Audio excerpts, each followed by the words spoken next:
We are live. Now, yesterday I was live, not for 3 minutes, not for 5 minutes, not for 10 minutes. I'm told that I was live for 25 minutes and didn't know it. I was like, did I pick my nose? Let's see. Trish woke up during that time and I greeted her. Did we talk about intimate things like we usually do? What exactly did I say? Holy schmoly. And people were trying to get in touch with me. Thanks for people who are reaching out. There, 3 of you sent cash apps. Thank you for the cash apps trying to get in touch with me. I think Joe Ramirez was one of them. Let's see who else.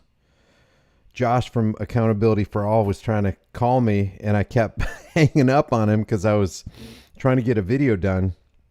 Let's see, who was it? I want to give a shout out to everybody who had my back. And not that you didn't have my back if you didn't reach out. Maybe you didn't know how to reach out or how to contact me. Let's see, who was it? 4chan for Prez sent $1. Joe Ramirez sent $10 and Cecilia M sent $2. So thanks for the cash apps trying to get in touch with me to save me from myself yesterday when I was live streaming and didn't know it. So I hope I didn't burp or it's like. But anyway, I was doing a video for the last 60-second YouTube short about, us giving piles and piles of cash at other places while meanwhile here on American soil, the good folks in Jackson, Mississippi have mud coming out of their faucets. So I appreciate that. Let's see. Somebody said something about me spreading misinformation. What was that? Jesus gave me AIDS. It's the screen name. That doesn't sound right to me, but this channel has been helping spread misinformation lately, such as not having a license to drive, for example. Is that misinformation? Where can I read more about this? Well, you can read Supreme Court and lower court cases that say that you don't get permission. It's not something that's permissible. It's something that you have a fundamental right to do, to take your property from point A to point B on the public highways. So, hey, thanks, Fluoride Zombie Slayer. That's a good name. Fluoride Zombie Slayer. What's up, auditors of America? And Steve, News Now, Anarchy, Excalibur, Brian Smith, Truth Seeker for 1984. We're going to go ahead and get into this. This comes from House Bill 3653. And if this is what House Bill 3653 says, it's bad. But let me just stop real quick and ask you a question. Are you for police departments? I don't care if it's New York City Police Department. I don't care if it's the Illinois, the Chicago Police Department, the Los Angeles County Sheriff's Department. By and large, have they been for the American people? Have they been securing our rights this whole way? Do they have a stellar record of doing the things that they swore they would do when they put their hand on that Bible or whatever they're doing these days? And swearing to protect and defend the Constitution of the United States, which means your individual freedoms from all enemies, foreign and domestic? Or have they rather become the domestic enemies that they swore to protect you from? Because it seems to me it's not option A, that they've been, this whole time they've been protecting your rights. They've been standing as centurions at the gates of hell, keeping hell from coming at you. It's more like they've been hell coming at you. They've been the ones that are breaking down your door, that form the SWAT teams, that do the raids, the warrantless, raids. They've been the ones who've been on board in 17, 19 states now with the red flag laws.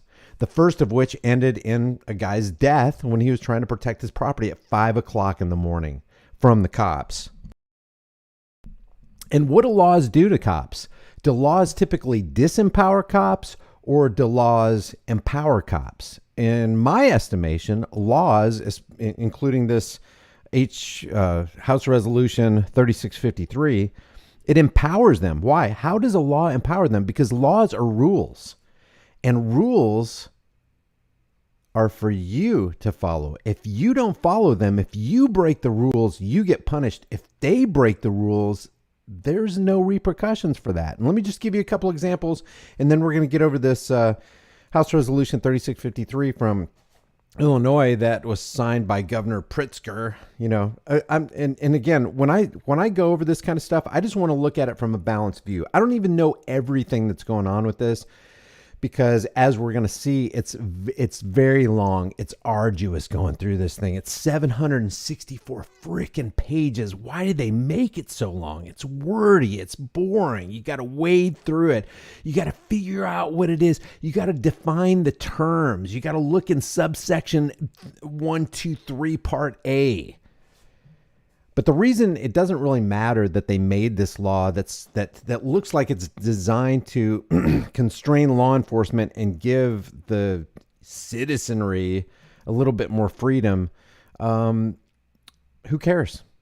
We already have USC 18 USC 241 that they don't care about, conspiracy against rights. Do you think the cops care about a federal law in the codes? 18 USC 241, conspiracy against rights.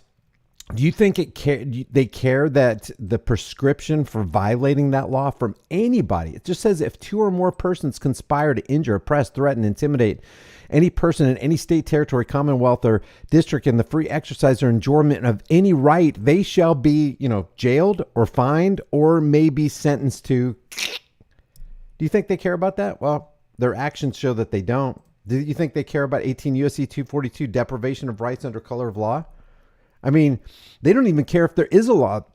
They'll just be out there making one up against you because they want to get you. They want to increase the coffers of the state as they take away your freedoms.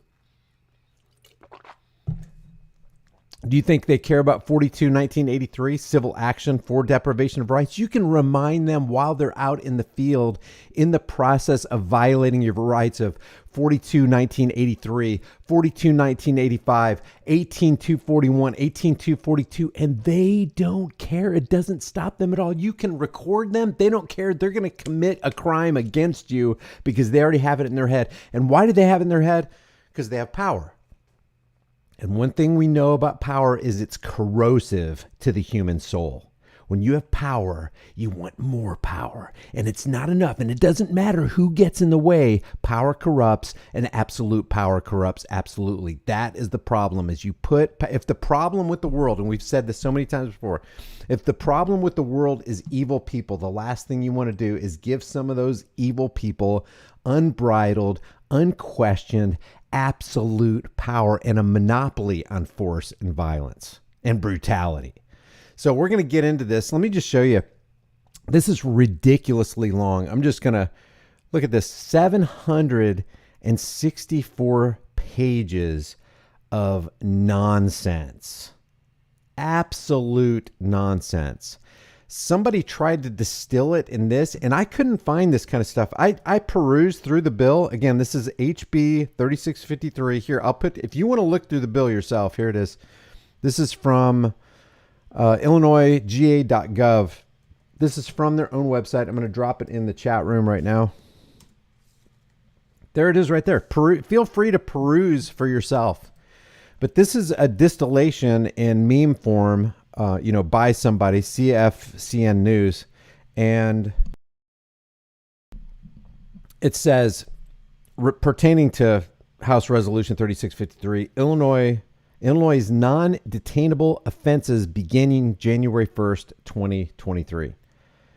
Non-detainable offense number 1, aggravated battery, aggravated DUI, aggravated fleeing, arson, burglary. Now, if it's true that the cops with this HB 3653 are going to be, constrained from actually taking somebody in, removing them from society. If you're engaged in arson or burglary or aggravated battery, you should be removed from society. Nobody's arguing that.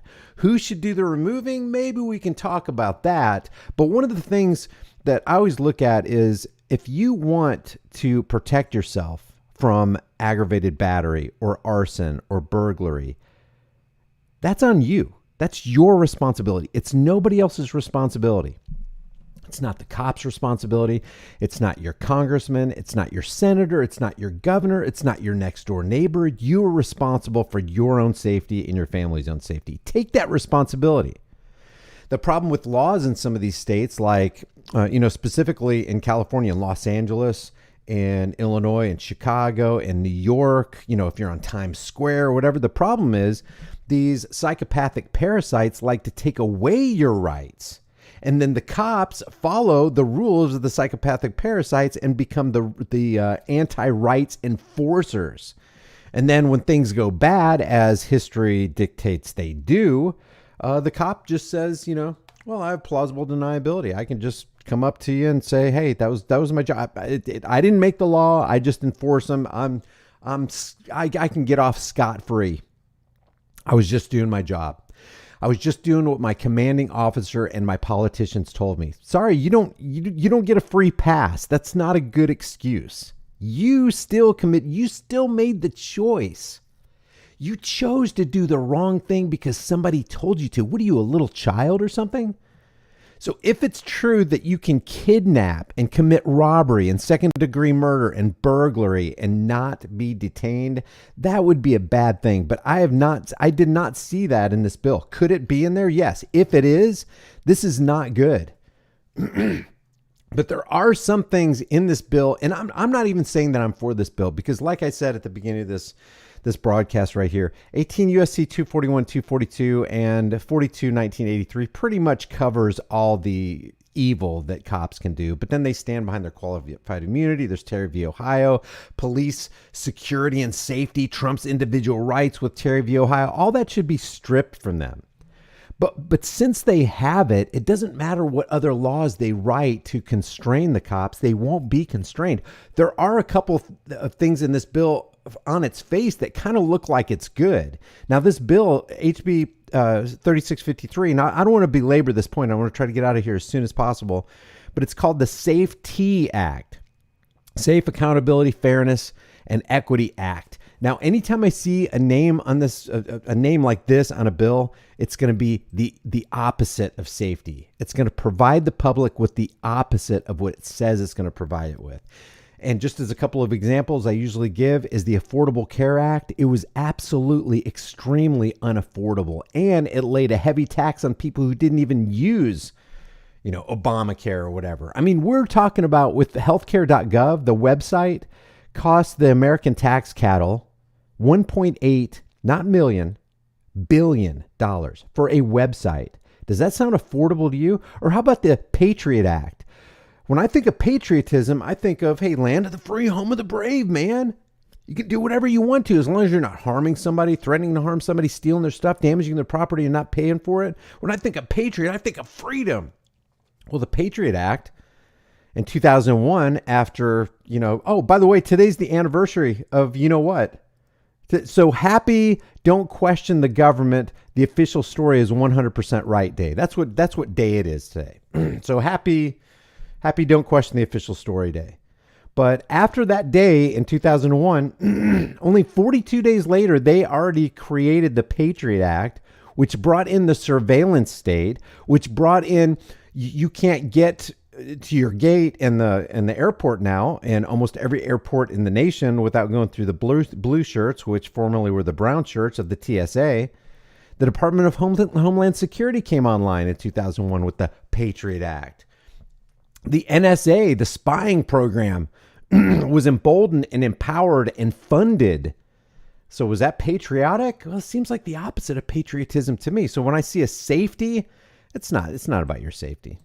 Accountability, nobody in law enforcement is going to be held accountable. Maybe on the surface, maybe there's going to be some examples of, see, the bill's working, just to lead you along and provide you with the breadcrumbs that you need to just keep on playing the dog and pony left versus right paradigm lie show. Fairness, there's not going to be fairness. Equity, come on, give me a break. So that's what it's called, the Safety, Accountability, Fairness, and Equity Act, or Equity Today Act. So let me just show you this. They did a pretty good breakdown here. A lot of people are looking at the negatives in this bill. There's actually some positives, but again, this is under the umbrella is it doesn't matter. The politicians are aligned against you. Law enforcement is aligned against you. And people are playing this team. Let me show you this. Let me show you something. See if I still have it up here. I'm going to show you before we get into some of this bill. Let's see. Where is my... Oh, here it is. Let's play what this guy says. This is Orland Park, Chicago, Illinois Republican Mayor Keith Tahlequah warns of the disasters ahead from Illinois House Bill 3653, criminal justice reform, which goes into effect on January 1st, 2023. Shocking how the Democrats are pushing death on American citizens. Oh, Republicans aren't pushing death on the American citizens. What about the guy, the commander-in-chief, who gave billions, if not trillions of dollars to the big farm guy, industrial complex for the, you know what? And he keeps pushing it. That's not the wishing death on the American citizens. How about that same, Team R player, that same elephant saying that he's for red flag laws, or I'd like take the guns first, due process second, as Diane Frankenstein is sitting to his left, going, oh, we like that. We like take the guns first, due process second. They're all working against you. Listen to what this guy says. As of January 1st, 2023, the following things will go into effect, and people need to be aware of this. It abolishes cash bail for almost every offense. This includes, but isn't limited to, kidnapping, armed robbery, second-degree murder, drug-induced homicide, aggravated DUI, threatening a public official, and aggravated fleeing and eluding. Offenders released on electronic monitoring have to be in violation for 48 hours before law enforcement can act. They could almost drive to Alaska. I mean, if that's true, that would be weird. That would be weird. Oh, they just got out of the zone. Okay, we got to wait for 48 hours. We're constrained. That's weird. I didn't see that in the bill. Could it be in the bill? Yeah. If it is, that's stupid. That's just dumb. Before we can even look for them. It denies victims their constitutional rights. And keep this in mind. I wish he came up with some examples. And here's how it denies victims their constitutional rights. Well, guess what? You're constantly being denied your constitutional rights, and you're constantly being victimized when the Thin Blue Line gang shows up. How about that? Businesses and homeowners. Officers will no longer be able to remove trespassers from your residence or your businesses. Someone could decide to live in your... Well, if that's true, then what's the solution? You remove them from your home or business. He's going to say, if somebody decides to live in your shed, guess what? You're going to have to come up with it because we can't do anything. We're handcuffed. We won't be able to help you out. Okay, I don't need your help. I'm a big boy. I can handle it on my own. I'm a man. I don't need to call other men to help me. Oh, please help me, and please send guns. Make sure men with guns show up so they can help me. I'm a man who can't do anything. I'm paralyzed. Shed, and all we can do... I'm going to play this back because I interrupted too much. Before we can even look for them. It denies victims their constitutional rights. And keep this in mind, businesses and homeowners. Officers will no longer be able to remove trespassers from your residence or your businesses. Someone could decide to live in your shed, and all we can do is give them a ticket. Yeah, actually, that's a good... Freedom Seed says, remove them forcibly and get arrested. Yeah, I know. It's a catch-22. When you're dealing with government, it's a real sticky issue. You have to make sure that you're considering all the aspects. You have to make sure that you don't get involved in this groundswell of the left versus right thing, because basically what this guy's doing is painting Democrats versus Republicans. And really the issue is it right or is it wrong? I don't care who came up with it. It's pretty stupid if somebody committed a crime and you go, you know what? Jail's overpopulated, or he committed an offense that really wasn't that bad. Let's go ahead and give him an ankle monitor. I have to give it deeper thought on that. But let's say, you gave him an ankle monitor and you go, okay, you got to stay in this zone. If you go out of this zone, your ankle monitor is going to alert us, but then we can't do anything for 48 hours. Why would you even make a law like that? That's dumb. I don't care if you're a Republican or Democrat. That's stupid. I mean, if he committed an offense that actually created a victim. You have to decide what level of force is required to remove them and whether or not it's legal. Okay, so? This is a massive threat to the residents of Orland Park, Cook County, and Illinois. Okay, so if it is a massive threat, what's the solution? The solution is, hey, why don't we put out a public service notice and just tell everybody, hey, guess what? We're going to drop all these freaking stupid gun laws we got. Go out and get yourself a firearm. We're going to drop all the taxes on all ammunition because it looks like you're going to have to fend for yourself.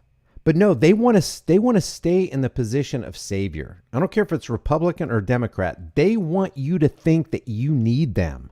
They want you to think that you need their security force, their police forces.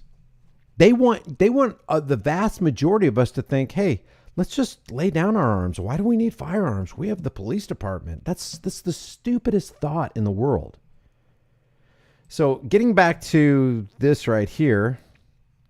Here are a couple of the highlights. Police accountability. Police accountability is always good. That's why we have First Amendment auditors out there with cameras, because we're trying to lend transparency to the landscape of corruption, and most of that corruption is coming from police departments. If you question that, just look at the Mullen report from, what was it, 1992, 1993?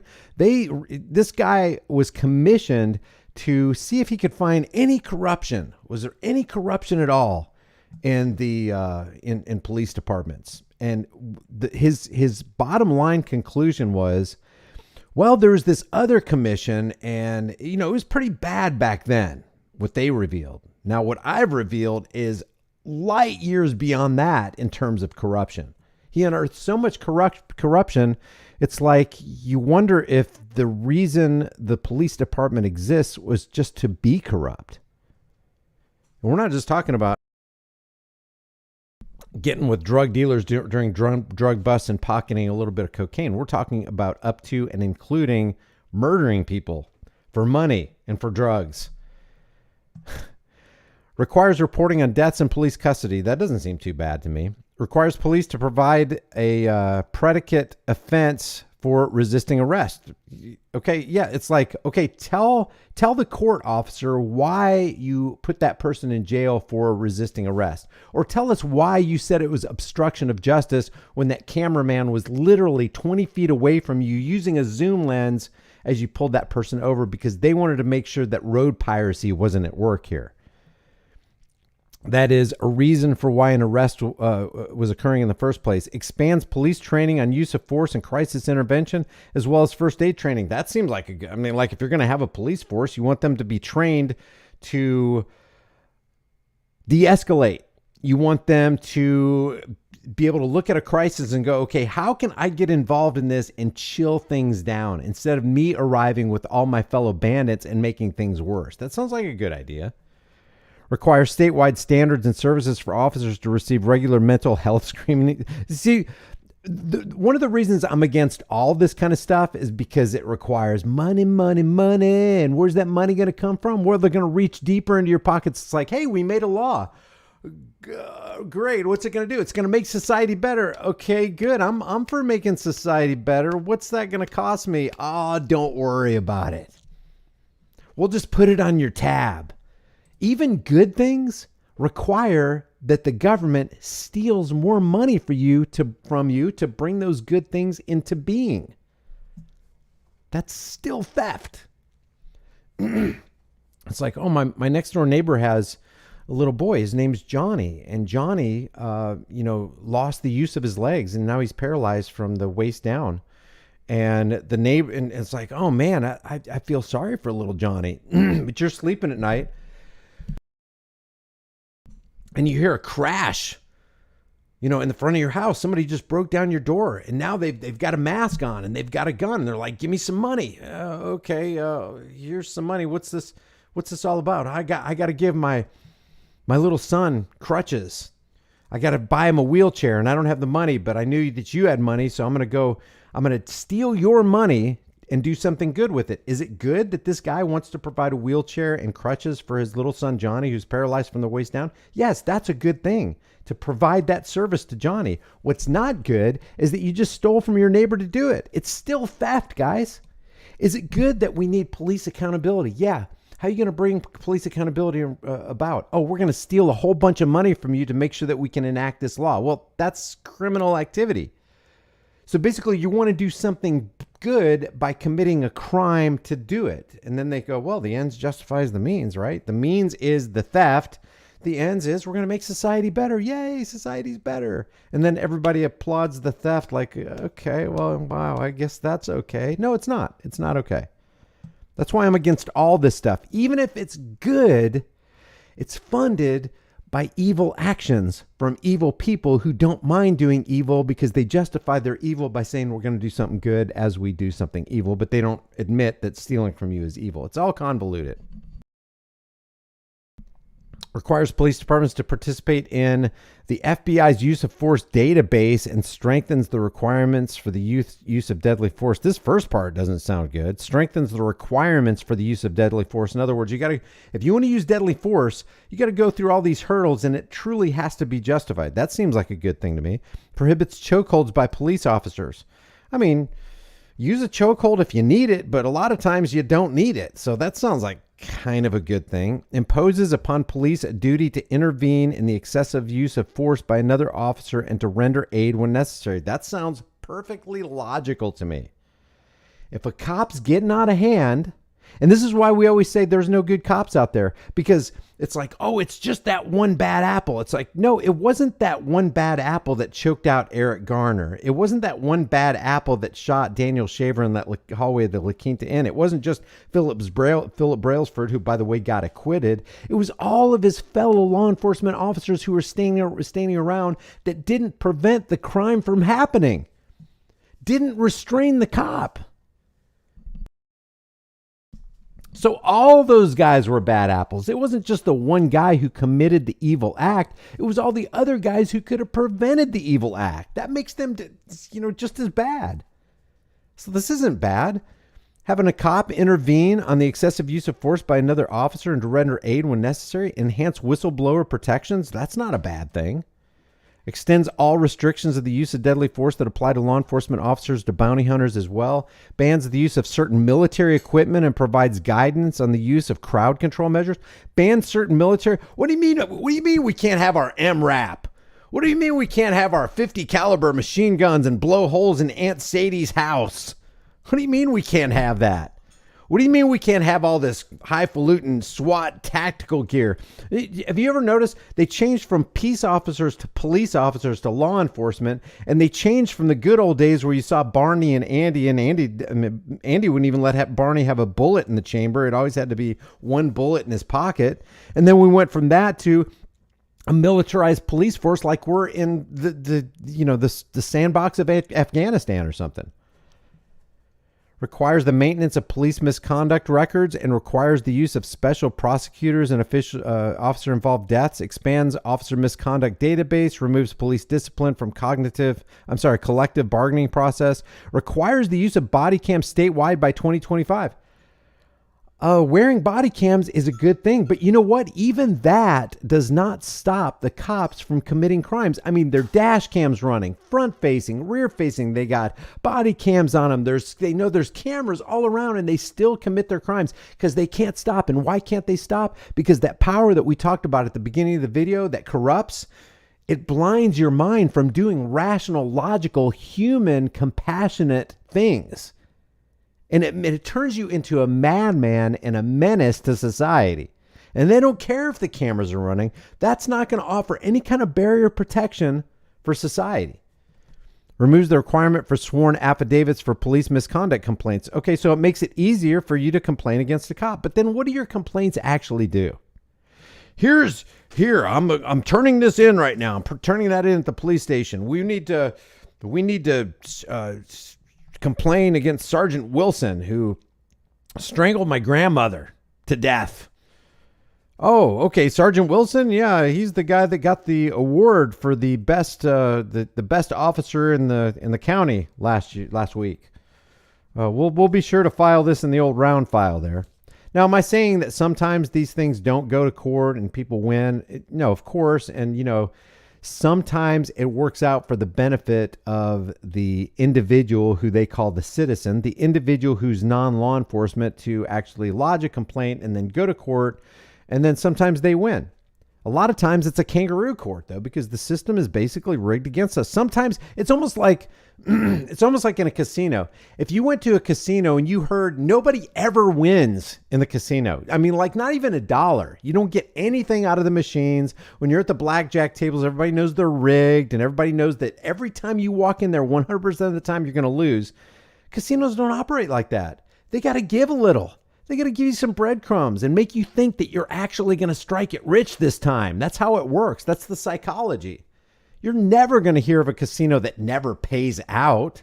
It's like, that guy won $25,000. Maybe that's me tonight. Yes. Hey, that guy won against that cop. Maybe I can win. Yes. That's what it's like. But at the end of the day, the house always wins. They'll give you this little skirmish. They'll give you this little battle, but they'll win the war. I mean, it's house rules, man.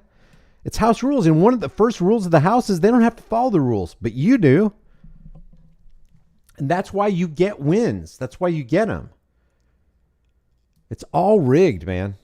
But it's all It's a psyop. It's a psychological operation that gets into the gearbox of how you operate. It gets into the fuse box of your mind, and it starts pushing buttons and pulling levers and blowing fuses. And then there's a reward system. And then sometimes it'll give you a reward. It'll award you for your efforts. And then there's that dopamine hit, and it keeps you coming back for more. It keeps you hanging on. And maybe I can do it this time. It's like those carnival games, They're not made so stringent that nobody wins, but they're made stringent enough where the house wins at least 75, 80% of the time. Because if you threw that ring on that bottle every time and the ring rang and they gave you that big stuffed animal, that's going to cost them some money. Even though if you did win every time at those carnival games, the pittance they pay for those animals and the $5 you had to shell out to throw those rings, it's still going to be in their favor. They're still going to walk away with probably 50%. But that's the way this operates too. The court system, they'll give you a win. They'll give you 10 wins. They'll give you 100 wins. Man, it's going to look really easy. But at the end of the day, they end up winning because they write the rules. They don't have to follow them, but you do. So detainee prisoners, citizens' rights, it looks like one of the things that they say here is, and I can't find that in this 764-page frickin' bill, that aggravated battery gets a pass and it's not a detainable offense. Can you imagine somebody burning down a business in town and the officer goes, well, that's not a detainable offense. They're protected by HB 3653. Oh, they kidnapped those kids. Oh, not a detainable offense. I can't even imagine if that is truly in the bill. And again, I haven't found it. I put the link here. Let me put the link again. There's the link again. This is HB 3653.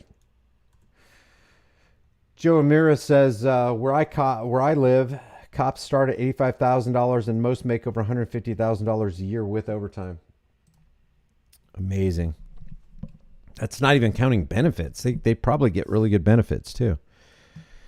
So if this HB 3653 actually says that you can commit second degree murder, burglary, arson, robbery, kidnapping, drug-induced homicide, and it's not detainable, it makes me laugh because they will detain any number of First Amendment, Second Amendment auditors just for having a camera and saying that, oh, you're involved in obstructing justice. Well, it's like, no, actually, I'm kind of obstructing injustice. Not kind of. And I'm not even actually obstructing injustice. It's more like I'm observing injustice. But you're calling it an obstruction of justice when what you do is not just. If your job is to pull people over and monetarily, economically terrorize them because they didn't have a driver's license, proof of insurance, registration, or they were going 5 miles an hour over the speed limit, if that's your job to economically terrorize somebody because they did that, They weren't harming anybody, threatening to harm anybody. None of that. They weren't creating a victim. They weren't engaged in criminal activity. But we're going to steal your money anyway. And it's always going to be with the implied threat of force, because it's not like a UPS guy walks up to you with a brown shirt and he's got a package in his hand. These guys are walking up with deadly force. They got a firearm. These are men with guns walking up to your car, harassing you. Not serving and protecting, but harassing and collecting. They are about to collect. So maybe it'd be great if the next time you got pulled over, it's like, what'll it be, officer? Serving and protecting or harassing and collecting? He'd be like, what?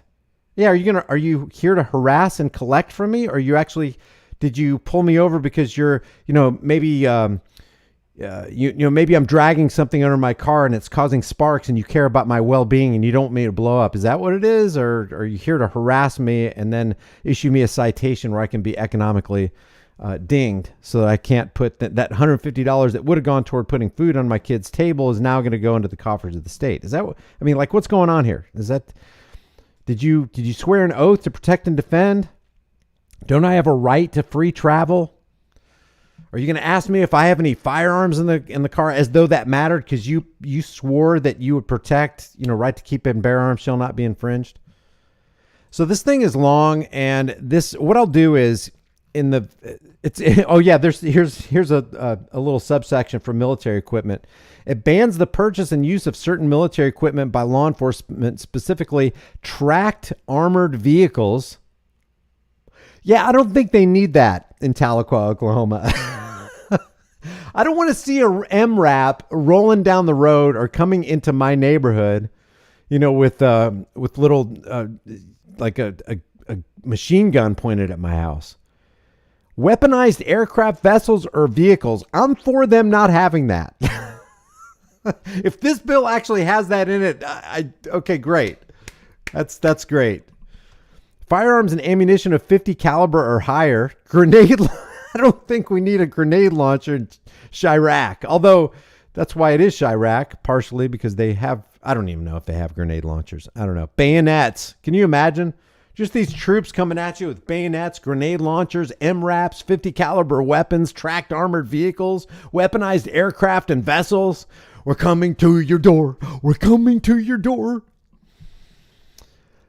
This can't be good. They're coming to my door with all this weaponry. This can't be good. Law enforcement agency must also publish notice of any request for property from a military equipment surplus program. Wait a second.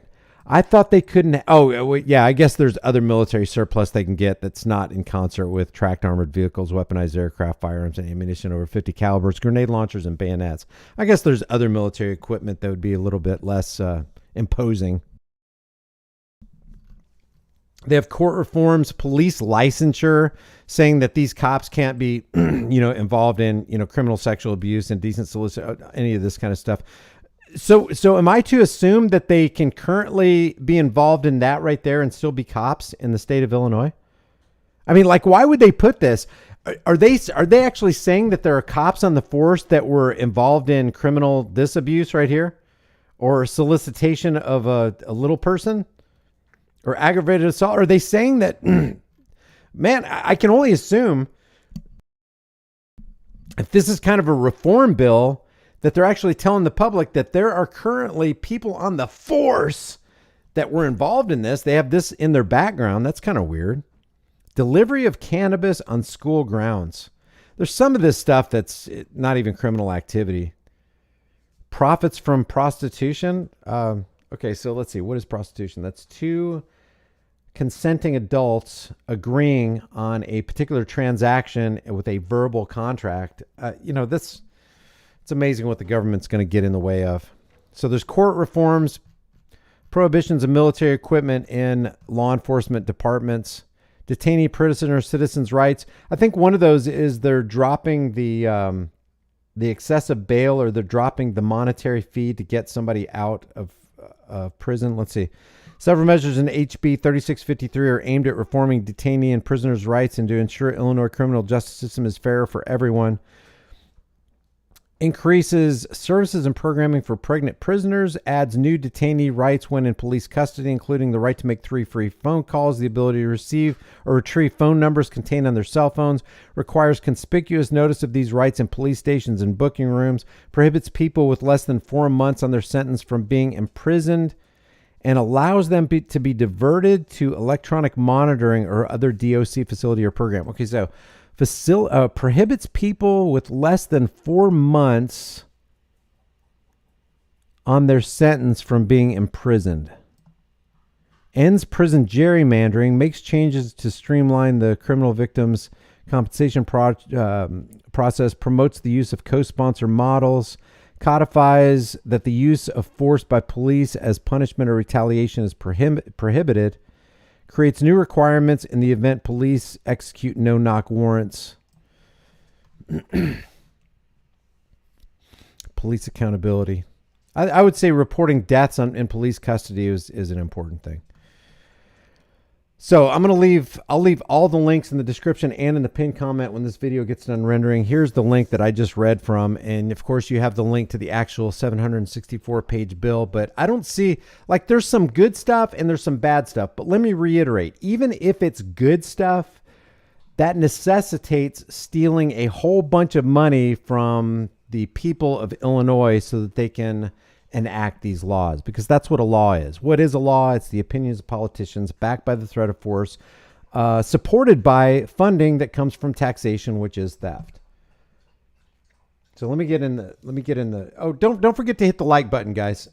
And again, some people would go, what, you're for this bill? Guys, I'm not for any bill. This is HB 3653. It's not that I'm for or against this bill. I'm actually against politicians writing more laws that's going to steal more money from the people and empower the police. I see this empowering police. If you want to empower yourself, don't rely on the police. Don't rely on politicians. Don't rely on senators and congressmen and the governor or the government. Empower yourself.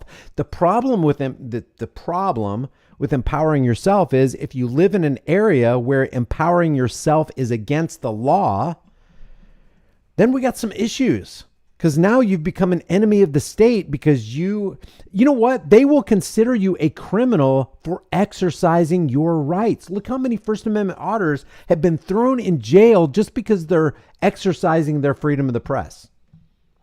They are exercising their right to be press, and yet